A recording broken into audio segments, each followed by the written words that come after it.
y bienvenidos. My name is Michelle Vanegas, and I'm a gallery interpreter at the Natural History Museum of Los Angeles County. This month, our educators are recognizing and celebrating the rich histories and inspiring resilience of Los Angeles' Latinx community. Throughout history, Latinx peoples have shaped the city of Los Angeles, creating unique symbols and establishing spaces in which our culture and heritage thrive.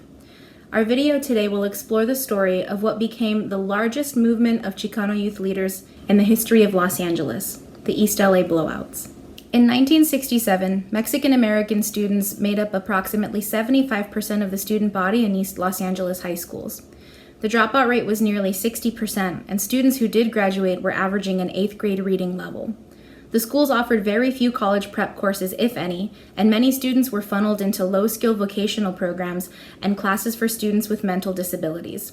Campuses were run down, lacked resources, and teachers were underprepared, indifferent, or openly racist. To challenge these conditions, Chicano students began to mobilize with support from organizations in the community like Camp Hess Kramer in Malibu, the Church of the Epiphany in Lincoln Heights, and Sal Castro, a Lincoln High School history teacher.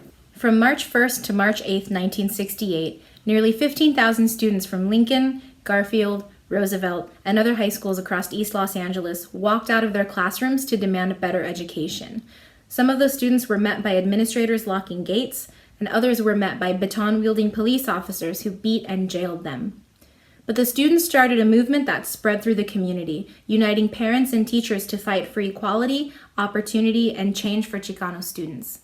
In a special meeting with the Board of Education, the students voiced their demands in a proposal which included updating facilities, smaller class sizes, bilingual education, culturally relevant curriculum, and a greater representation of Mexican Americans in administrative positions at the schools.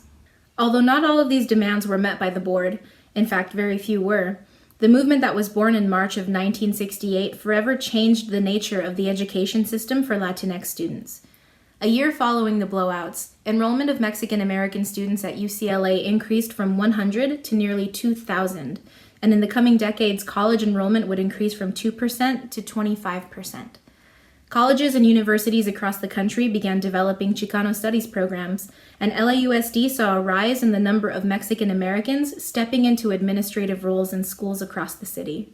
The East L.A. Blowouts started a movement that changed the future of education for all Latinx students in Los Angeles.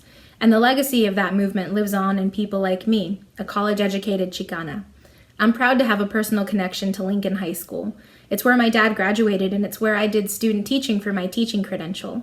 Lincoln High School is deeply rooted in my family's history, and I'm grateful for the educational opportunities that I've had because in 1968, thousands of Chicano students stood up and decided that our education was worth fighting for.